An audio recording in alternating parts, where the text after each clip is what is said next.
ተዋህዶ መሸሸጊያዬ ኦርቶዶክስ መጠለያዬ ሰላምሽ ከፍ ይበልልኝ እናቴ ሁሌም ኖሪልኝ ሰላምሽ ከፍ ይበልልኝ እናቴ ሁሌም ኖሪልኝ ማርያም በዚያት ሰላም ለኪ ማርያም ቦርኪ ሰላም ለኪ ማደረ መለኮት ሰላም ለኪ ደብተራ ፍጽሜት ሰላም ለኪ አንዘኒ ሰኪ ይበኪ ማርያም ናስተበኩዋኪ አማኒ So I started studying on my own and looking for a Christianity which was closer to the Christianity of the first Christians. የ16 ዓመት ልጅ ሳለሁ መጽሐፍ ቅዱስን አጠና ነበር። በተጨማሪም የመጀመሪያ ክርስቲያኖች ከሐዋርያት የተቀበሉትን ታሪክም ጭምር። ታዲያ መስመሮች የሚያመለክቱት ጥንታዊቷ የኢትዮጵያ ኦርቶዶክስ ተዋህዶ ነው። ትኩረቴንም በጣም ሳበው።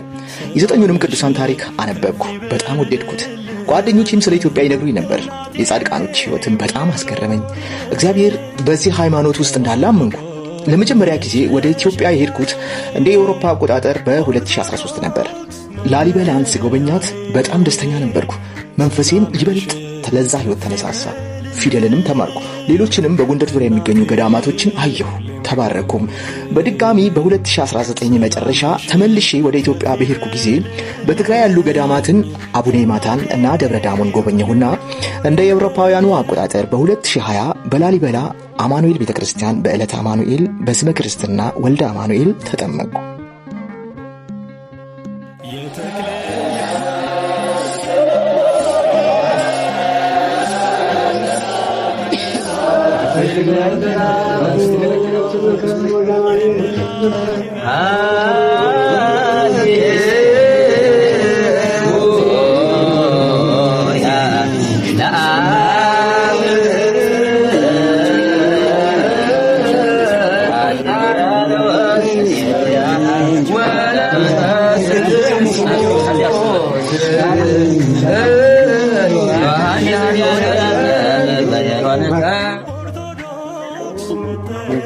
አሁን ነው ቶም ያዙለት ክርስትና ወስዶ ነው።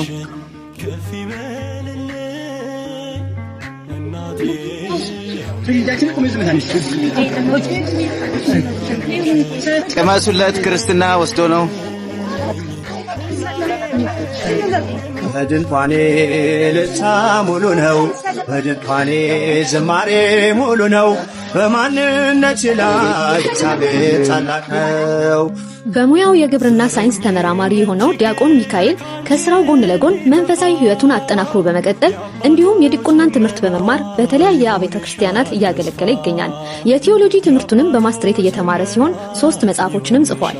በስመ አብ እግዚአብሔር መክሩ ለጻድቃን ወፈማንቶስ ታዲያን ጌታችን ስብሐት ለአብ ወወልድ ወመንፈስ ቅዱስ ለዓለመ ዓለም አሜን። ቀጣይ የጻፋቸው መጽሐፎች አሉ። 3 መጽሐፍ ጽፏል። ስለነሱ መጽሐፎች ማብራሪያ ይሰጠናል። መጽሐፎችን ታሳየኛለህ? First book that I did was this one to explain the meaning of the word ጻድቅ። የመጀመሪያው መጽሐፍ ስያሜ በግዕዝ ጻድቅና ጻድቃን የሚል ትርጓሜ ሲኖረው፣ ሁለተኛው ስለ ሃይማኖት፣ ስለ መንፈሳዊነትና ስለ መነኮሳት ትንታኔ ይገኙበታል። ሶስተኛውና ዋነኛው በአብዛኛው በውጪ ዓለም ተወልዶ የሚያድጉና የሚኖሩ ኦርቶዶክሳውያን መንፈሳዊ ሕይወትን ለመረዳትና ለማወቅ ፍላጎት ቢኖራቸውም መምህራኖችም ሆኑ ወላጆች የምንኖርበትን የስደት ሀገር ቋንቋ አጥርተን መተንተን ባለመቻላችን የምዕመኖቻችንን መንፈሳዊ ሕይወት በእውቀት ማጎልበት አልተቻለም። ቢሆንም ግን አሁን ላይ በዚህ የጸሎት መጽሐፍ መሰረት በአማርኛ ቋንቋ የተጻፉ የኢትዮጵያ ኦርቶዶክስ ቅዱሳን መጽሐፍትን በተወሰኑ መልክ ቢሆን አንብቦ ለመረዳት በተለያዩ 5 ቋንቋዎች ግዕዝ፣ እንግሊዝኛ፣ ጣሊያንኛ፣ ጀርመንኛና ፈረንሳይኛ የዘውትር ጸሎት፣ ውዳሴ ማርያም፣ አንቀጸ ብርሃን፣ የወድሷ መላእክት፣ ጸሎታ ለማርያም፣ መልካ ማርያም፣ መልካ ኢየሱስ፣ ትምህርተ ህቡዓት፣ መሐረነ አብ፣ ጸሎተ ኪዳን፣ ጸሎተ ምህላ፣ ጸሎተ ንስሐ፣ ጸጋ ነሳነ ተካተውበታል። And then I put Göz, and translation of the Ge'ez into English, Italian, German, and French for all the prayers. የዲያቆን ሚካኤል ጠንካራ መንፈሳዊ የህይወት መንገዱ ያስገረመኝ እንዲህ ሲል ጠየቅኩት። ወደ ህይወትህ የሚመጡትን ፈተናዎች እንዴት ነበር የምታልፋቸው? I believe that we were made in the image of God, which is not His image, but it's the image we have inside. It's inside our soul. በስላሴ አምሳል እንደተፈጠረን ሁላችንም ማለት ነው አምናለሁ። በነፍሳችን ያለው ኢየሱስ ክርስቶስ ነው። እሱን ካመንን ፈተና ማለፍ እንችላለን። ማርያም እናቴ ናት፣ ትረዳኛለች። መንፈስ ቅዱስ ይረዳኛል። ከጸሎት መለየት የለብንም። በመጨረሻ የምጠይቅህ ለወጣቶች ምን ምክር ትሰጣቸዋለህ? ከአንተ የህይወት ልምድ እስቲ አካፍላቸው። ምን ትመክራቸዋለህ? እግዚአብሔር ይመስገን። The new generations, they actually have a very important task to do. መንፈሳዊነት በተለይም አውሮፓ ለሚኖሩ አዲስ ትውልድ ቀላል እንዳልሆነ እረዳለሁ። በውጭ ዓለም የሚያድጉ ልጆች በሌላ ባህል፣ አስተሳሰብና እምነት ውስጥ ናቸው። መንፈሳዊ ህይወትም እንደሚያስፈልጋቸው ግልጽ ነው። ምክንያቱም ያለነው ከጨለማው ዓለም ነው። ቢሆንም ግን ተስፋ ባለመቁረጥ ኢየሱስ ክርስቶስን ማመንና መጠበቅ፣ የቅዱሳን ተራዳይነት መረዳትና ድንግል ማርያምን መያዝ ይጠበቅብናል። ቃልን ነፍስ የሰምታ ተዋበች በእልልታ ወደ እግር መረገጫ መስገዴ አለው ብልጫ ወደ እግር መረገጫ መስገዴ አለው ብልጫ ምስጋና በመቅደስ ዝማሬ በማደሪያ ተሰዋ ጠዋት ማታ ክብሬነ የኔ ጌታ። On my journey to still be accepted into the Orthodox Church. So it was also a very special moment for me. For the first time I've heard about Orthodox Christianity, and I've never heard about it all my life in the US. I've never heard about it at all. And I started to just read every single day, listen to videos every single day. I started to learn more and more. And then I became baptized. And that's my story. That was the first time where I actually cried so much. I can't remember another time where I cried that much. And I'm not a person that really cries, but it was just such a emotional moment. And I will never forget that. It seems like it just happened yesterday. And then the next day I came to the church and we started to do the process for the baptism. I was submerged in the water. I came out and I was just smile from ear to ear. Like it was amazing, the experience to have my family there, my godparents who are also living here, and it was just a special moment, something for sure I will never forget in my life.